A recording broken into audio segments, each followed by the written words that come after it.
Magandang araw, may gagawin mo tayong washing machine. Yan ang tatak niya, Astron.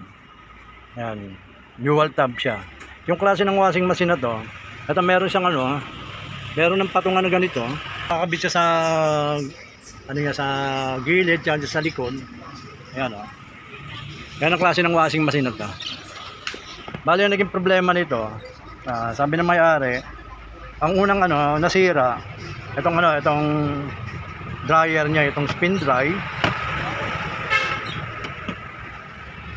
Na lang siya, biglang umugong.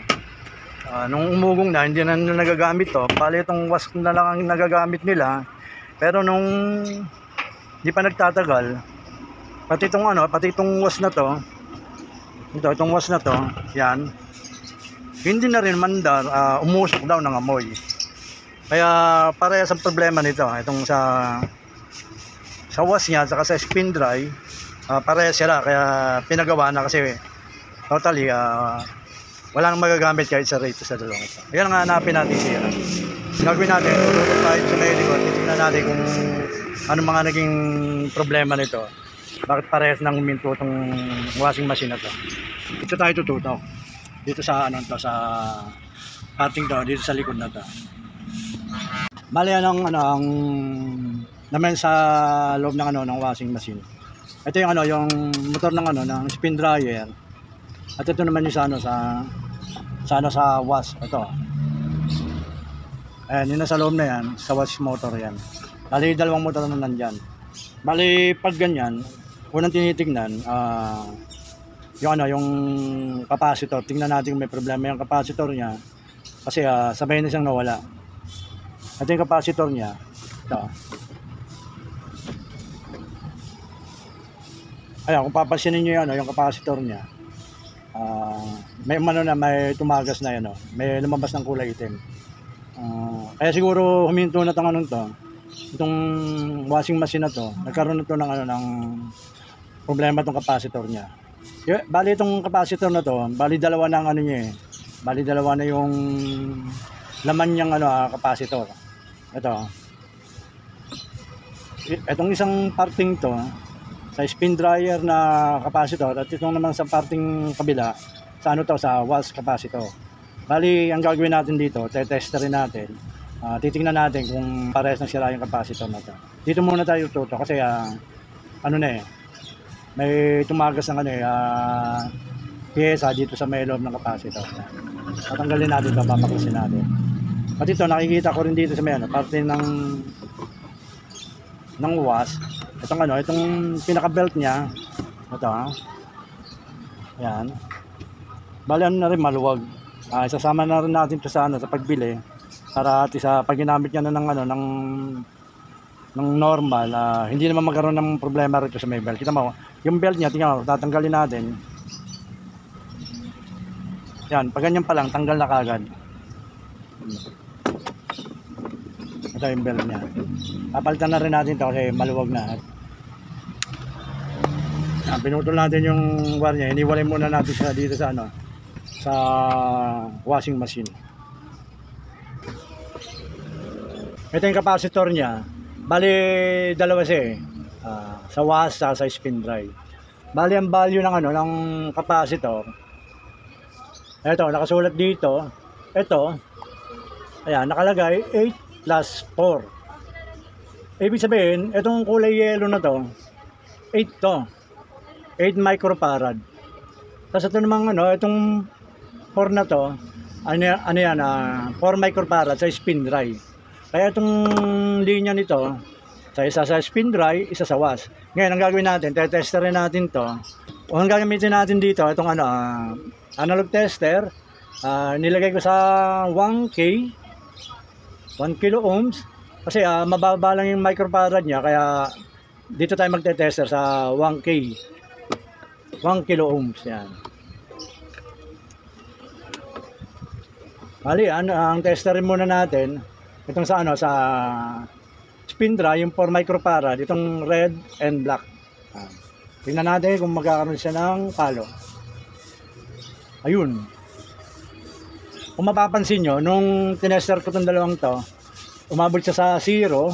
Ayan, ulitin ko. Ayan. Baliktarin natin. Ayun, talagang nasa 0. Ibig sabihin, ano to, shorted. Ito naman sa may, sa may yellow tsaka gray, sa 8 microfarad. Tingnan natin kung magkakaroon siya ng resistance. Ng palo rito sa analog tester. Ang tinester ko, hindi siya tumaas. Ayun, binaliktad ko, hindi pa rin siya tumaas. Itong naman kabila, ang naging problema naman ito, open. Halos wala siyang contact. Parehas lang sira. Isang shorted at isang open. Kasi pag ayos yan, itong analog tester na to, ayan, aangat yan. Pag angat niyan, babalikan dito yung itong needle niya, itong pointer, yan, gaganyan yan, babalik. Ibig sabihin, okay. Ang nangyari, isang shorted at isang open. Kaya ito, papalitan natin to.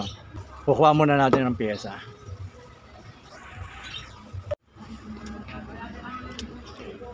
Ito, nakabili na tayo ng bagong capacitor. Ito yung luma. Pag imagantong style ng capacitor, wala ka nang mabibiling yung magkasama na yung dalawang capacitor, bali 4 ang wire. Pag bumili ka, magkahiwalay na yung microfarad ng dalawa.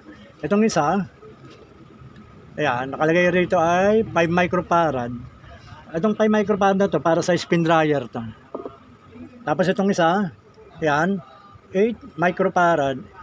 Yung microfarad, ibig sabihin yan, yung UF microfarad yan. Ayan, ito na yung dalawang nabili ko para sa wash, saka sa spin dry. Tapos ito yung yung bagong belt. Pinalitan na rin natin ng bago. Ayan.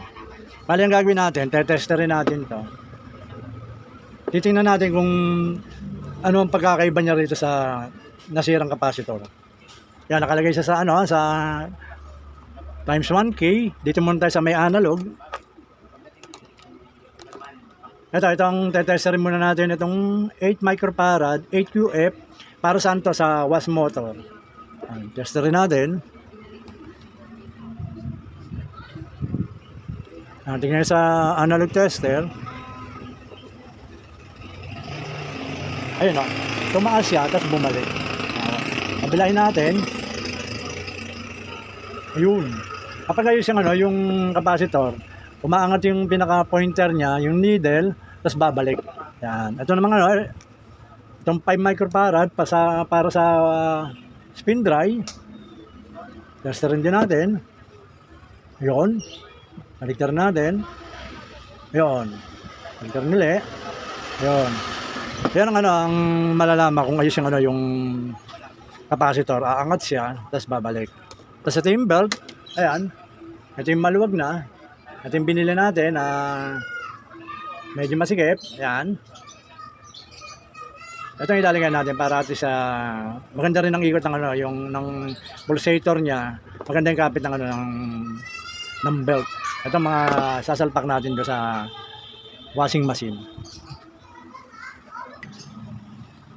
Ito yung mga wiring ng lagayan ng capacitor. Itong yellow, gray, black, and red. Tingnan muna natin itong yellow, gray kung saan ito naka-wiring, kung sa spin dry o sa wash motor. Yellow, gray. Ito yung yellow, gray. Yan. Ayun. Yung yellow gray niya. Ayan, ito.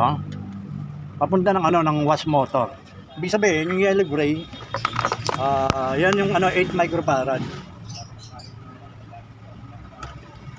Itong 8 microfarad na to, itong ilalagay natin.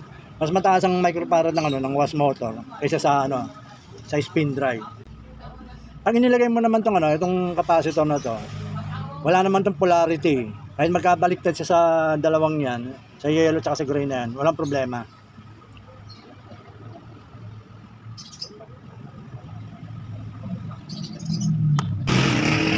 Tapos itong isa namang itong isang capacitor, yung 5 UF, 5 microfarad, dito na siya sa black and red. Ayan. Ito siya, hindi yun yan, black and red, yung wire na yan. Pumunta naman siya doon dito sa may dito sa may Kaya sa spin drive motor. Itong black and red na to. Kaya dito natin po ilalagay. Parehas lang, kahit magkabaliktad dyan, okay lang. Wala siyang positive negative. Sabihin ng positive negative may polarity. Ito wala.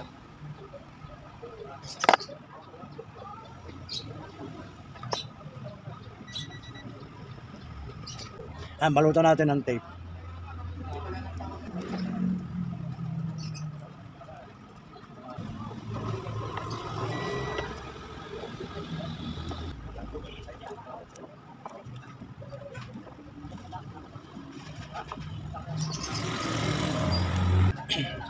Ayan, nabalutan na natin ng tape yung yung mga capacitor niya, yung wire. Bali, ang susunod natin gagawin ito. Itong belt. Ito yung bago, ito yung luma. Ito yung ilalagay natin.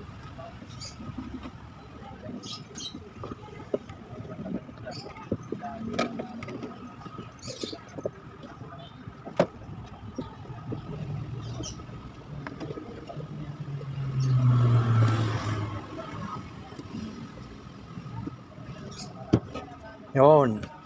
Yan, nailagay na natin yung yung belt niya. Ayan. Ayan, sumikip na siya.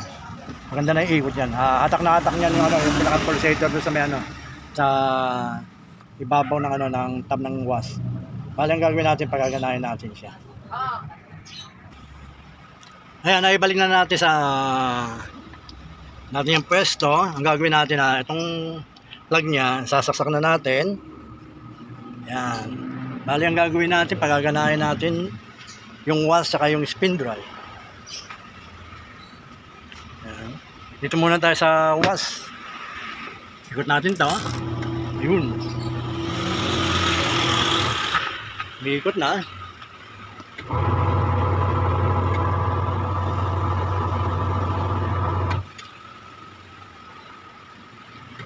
Yan, nagka-counterclockwise na. Ngayon dito tayo sa may pinaka-spin drive naman niya.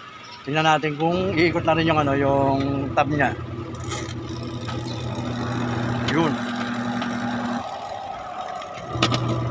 Yun, umiikot na.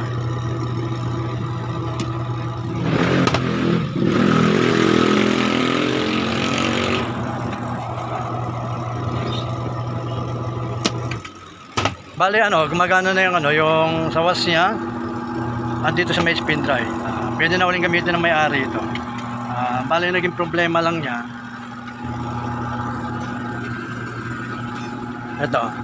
Itong dalawang capacitor at yung belt. Yan, ang palitan natin, nag-normal na siya. Kumano na ulit. Pwede na uling gamitin ng may-ari. Sige po, maraming salamat sa panonood. Basta watch, share, and subscribe lang po kayo sa mga ginagawa ko para sa tayo. Susabay pa yan.